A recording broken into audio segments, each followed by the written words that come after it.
Shalom, brothers and sisters in Christ Jesus. Welcome to another Bible lesson with me, your host Abraham. Have you ever spent a minute wondering how long people are wasting worrying? According to a survey reported on Daily Mail, people spend about 6.5 years of their life worrying. Then there is this question now: how do I stop worrying about tomorrow? The Bible has an answer to this question, and in the next few minutes, allow me to explain our living God, Yeshua's providence for us, and how to lead a satisfactory life simply depending upon His providence alone. Therefore, all we are supposed to do is to simply sit back and enjoy. Would you like to do that? Let's close our eyes and pray before we discuss this topic. Dear Lord, I come before your holy presence to lay down my worries at your blessed feet. When I am crushed by my fears and worry, please remind me of your power and your grace. Fill me with your peace as I want to trust in you and you alone. Amen. The Bible reading for this message is taken from the Gospel of Matthew chapter 6 verse 34 and Philippians chapter 4 verses 6 and 7. Therefore do not worry about tomorrow, for tomorrow will worry about itself. Each day has enough trouble of its own. Do not be anxious about anything, but in everything by prayer and supplication with thanksgiving let your request be made known to God. And the peace of God, which surpasses all understanding, will guard your hearts and your minds in Christ Jesus. One morning, I saw a number of birds chirping and busy feeding as I looked through my window. This reminded me of Yeshua's marvelous promise as written in Matthew chapter 6 verses 26. Look at the birds. They don't plant or harvest or store food in barns, yet the Heavenly Father feeds them. Are we not more valuable to Him than they are? Is there a God who actually can claim to execute this promise? I am certain there is none. Yes, I mean it. None other than the one who proclaimed it. It is the one and only living God, the God of Abraham, Isaac, and Jacob, who can do it. Isn't this an encouragement to all of us to trust Yeshua for food, clothing, and shelter, and so to ease ourselves of all worry concerning them? For a moment, let's focus on these birds and animals. They are all fed, and fed with food convenient for each one of them. It is rare that any of them perish for want of food, even in winter. As men we feed on many of them, but rarely feed them. Is it not the living God who feeds them? Therefore this Almighty God confronts us with this question: are we not more valuable to Him than they are? Indeed we are, for God says in Jeremiah chapter 1 verse 5, "Before I formed you in the womb, I knew you." In Isaiah 49 verse 15, He proclaims that even if a mother forgets her child, He will not forget us.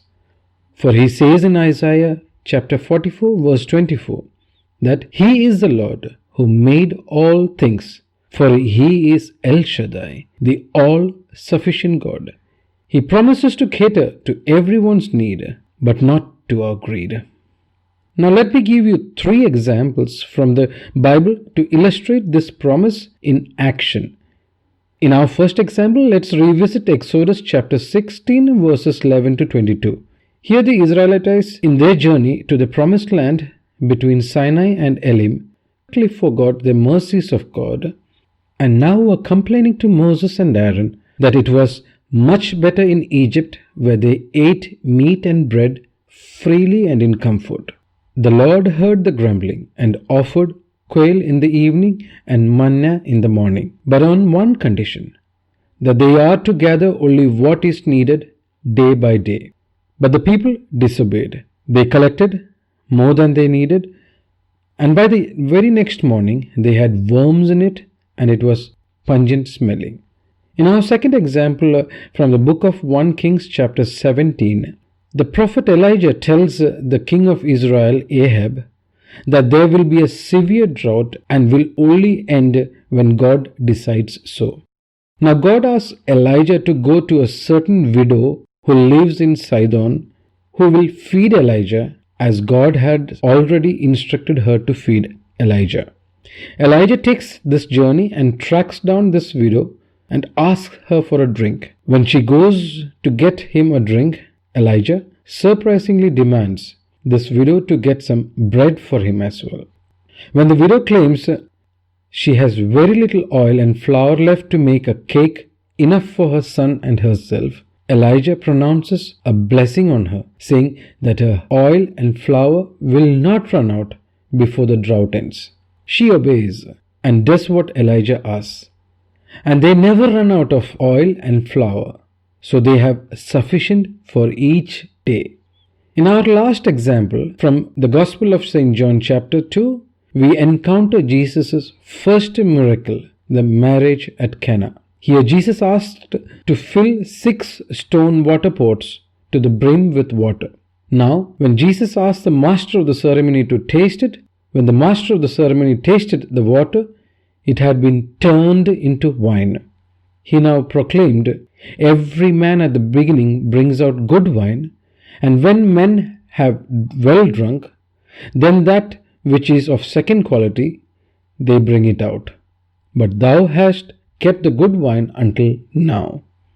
Certainly, God is keeping His promise, and we can see Yeshua's prayer materializing as He taught us to pray, "Give us today our daily bread." Now, my brothers and sisters, there is neither Jew or Greek, white or black, rich or poor, Hindu or Christian, but only 2 classes of people, the believer and the unbeliever. Let me repeat it again. There is neither Jew or Greek, white or black, rich or poor, Hindu or Christian, but only 2 classes of people, the believer and the unbeliever. It is now your turn to decide which class you belong to. On the other extreme, we have the parable of the rich fool in Luke chapter 12, verses 16 to 21.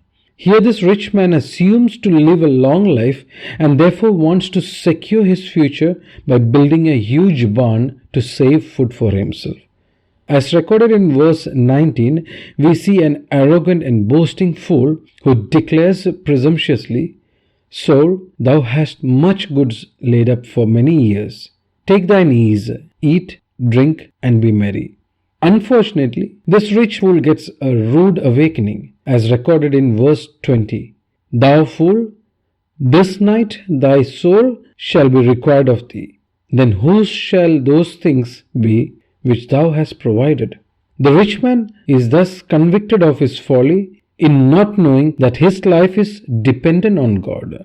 How true is this in Psalms chapter 39 verse 6 that David has written, "He will heap up riches and know not who will collect it." Therefore, to conclude, our present life is short, my friends. As the psalmist says in Psalms 90, that the days of our lives are 70 years. Therefore, do not let your hearts be troubled. Believe in God. Secondly, money cannot and will not prolong our life. When we are called, we must leave everything behind and go. Finally, let's ask from the Lord, as Jesus Himself taught us, "Give us our daily bread." Shouldn't this be enough?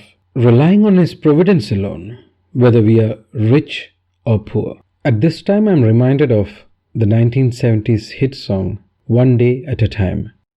Yesterday's gone, sweet Jesus, and tomorrow may never be mine. So for my sake, teach me to take one day at a time. Thank you for sharing your precious time with me. God bless you, my friends. Thank you for watching. Please remember to subscribe to the channel if you haven't already. Watch out for our next video, and until then, bye!